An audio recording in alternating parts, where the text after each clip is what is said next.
Hi, I'm Stephen Hand from Archery Supplies. This is the new Wiawis ATF-DX Deluxe Riser. It's new from Wiawis, and I'm going to say it's a predecessor, well, it's a later version of the ATF-X, which is a version of the ATF. Now, I've shot both of those risers, and one thing with Wiawis is their grips are all different. So you think going from the ATF to the ATF-X will be the same grip. It's not. And you think going from the ATF-X to the ATF-X Deluxe will be the same grip. It's not. These grips feel completely different, and we're going to talk about that. So what has Wiawis changed? So first thing is Wiawis produced the Meta Carbon Riser. It had these little dampeners in it. Now what that did is it stopped vibration in the bow. It kind of made a recurve feel like a compounder shoot. Very dead and very quiet in the hand. Now what they also had was a little plate like this that you can adjust. Now the reason why they have this plate is you might be shooting thin arrows, and then you might want to shoot indoor arrows, thicker arrows. So you can adjust the plate and the height thickness using this here. This was on the Meta riser, the carbon riser. Now it's also on the aluminium riser. Some people prefer carbon, some people prefer aluminium. I've shot both. The theory is carbon absorbs more shock. That's the theory. I couldn't feel it. I couldn't see any difference in scores. I have people who've got both ATF-X and the Meta riser, and look, they shoot about the same scores. I shot about the same scores.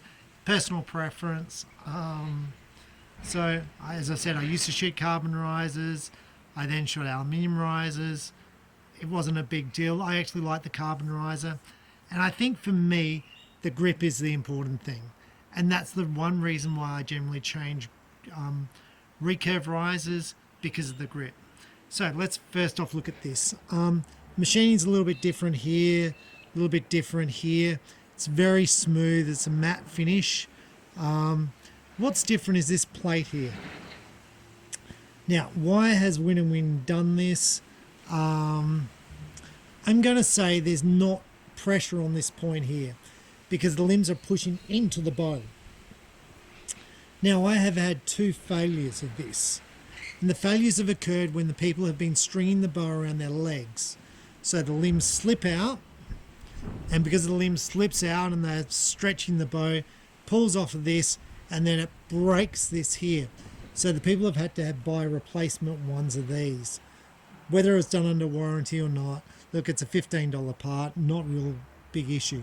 So I'm not sure if that's why Wiawis have done this or not. I've had two replacements and I've sold hundreds of risers. So, and they've both been done through stringing the bow. So use a bow stringer. Like, I don't say this stuff to, like idiot proof myself. It's just like when you're stringing the bow and you break your bow, you're going to ring me. I'm probably not going to have the part in stock, and then you're going to have to wait for the part to come in. And you're going to say, oh, can you just take it off one of your other bows? Look, use a bow stringer. Like, I'm telling you, if you don't use a bow stringer, you're going to break your bow. That's simple. Like, I know you're going to get away with it, but there's going to be a time when you don't get away with it and you're going to break your bow. Use a bow stringer, okay? The two, I'm going to say I had two, maybe three failures forever, all been strung around their legs, limbs slip out of the little pocket here, because they're trying to push the string up. So they're trying to push the string up as they string the bow, and as they pull the string up, there's tension, they pull the string out, causes this thing to break. Right. So overall it looks very nice. The dampeners here are going to absorb shock. So it's going to feel more like the Meta. It's going to feel less vibration than the ATF-X. Whether that's a good or bad thing, look, it's not going to affect your score. It's going to take off some vibration. Dampeners, stabilizers take off vibration. When you put the little rubber things on here, it takes off vibration. When you put limb savers on your limbs, it takes off vibration. These are going to take off vibration. So you're going to feel less shock, less vibration, less things are going to come loose.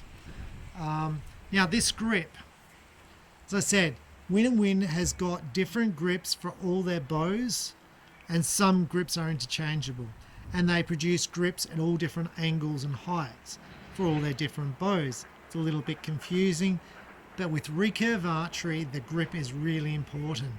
And in fact, when I change from recurve bow to recurve bow, I seem to change recurves a lot more regular than I change compounds, because I like, oh, this feels different. Let's have a shot with this.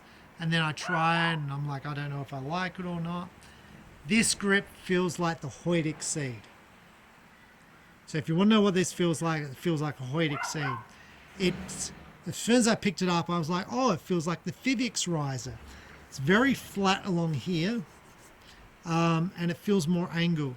The Wiawis riser is more angled, so you've got more of a high position point with the Wiawis, but this feels to me exactly the same as the Hoyt Exceed grip.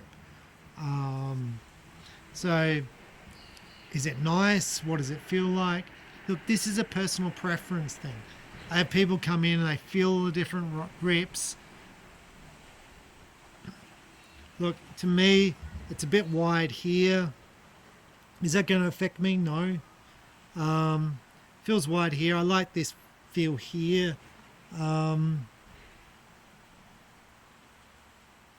just feels a bit square. Now, is that a bad thing? No, it just feels square. With some of the Win and Wins, they're more rounded. So when you're buying a recurve, have a feel with the grips. Now, it doesn't mean you might grab the grip and go, look, I prefer the feel of that grip. You might shoot better with this grip. I had a PSC X Appeal. I did the review. I was like, I don't like this grip. Hate this grip. Came back and shot it after the review. And I was like, oh, I think I'm getting used to the grip. I ended up shooting that recurve bow for 2 years. And there's a guy at my club still shooting that grip and still shooting my bow. And that bow now is maybe 8 years old. So it's not that a grip you grab it and go, I'll hate it. It's that sometimes it just takes a while to work into. When I changed from the ATF to the ATF-DX to whichever one I tried next, it takes me a few weeks. It might take me 2 to 3 weeks just to get my hand grip comfortable to produce the same repeatable shot. So that's the ATF-DX. I think Win and Win produced a beautiful finished product. The graphics are beautiful. The paint looks lovely. I can't see any machining marks. The edges are sharp, but they're not sharp, if that makes sense. So sometimes they build the edges over to make them rounded. These are not rounded, but they're not sharp. So they are square, but they have been slightly rounded, so you won't like cut yourself or anything like that. But it looks nice. The product's nice. Now when you're adjusting your limb bolts, because people adjust their limb bolts all the time, do it when there's no pressure on the limbs, because you don't want to strip them out. It's a bugger when you strip out your limb bolts and you come back to me and say you've stripped out your limb bolts. Don't adjust it too much because you don't want to strip out the thread in the middle. I'm not a fan of adjusting limb bolts because I don't know when I say I don't know what I'm doing, I prefer to set the bow, get the arrows to shoot, and that's it, done. So I have other people who go, oh, I'll wind the bow up and make my bow stronger. Then the arrows don't work. So I tend to be on the view that I change limbs. So I'll have right now I might have 48 pound limbs, 46 pound limbs, and I think I've got 44 pound limbs. When I get back to shooting after this problem, after the cardiac surgery, I might be starting at 20 pound limbs. So I'll just be working my way up. I will not be adjusting this bow poundage, because by changing your bow poundage, you lose a sense of what's going on with your arrows. It's harder to go back to where you were before. The cost of limbs is so cheap, $150. Look, if you're going to go through limbs in strength wise, so people go, oh well, by adjusting the poundage I can save myself a few dollars. Well, yeah, maybe, but I don't see it. 2 pounds you won't notice. My jumps are generally in 4 pounds. Now they're in 2 pounds because I'm up in the 50 odd pounds. So my current limbs, I think, are 48 pounds, and at my draw length are 56 pounds on my fingers. So I'm now jumping 2 pounds, but I'm not adjusting these. So anyway, it's up to you. Just do so at your own risk. When I say I have so many people who strip them out, it is not uncommon for people to strip them out. And whether that's because they don't know what they're doing it when the bow's strung. Yeah. So anyway, I'm Stephen Hand from Archery Supplies. Thanks for watching.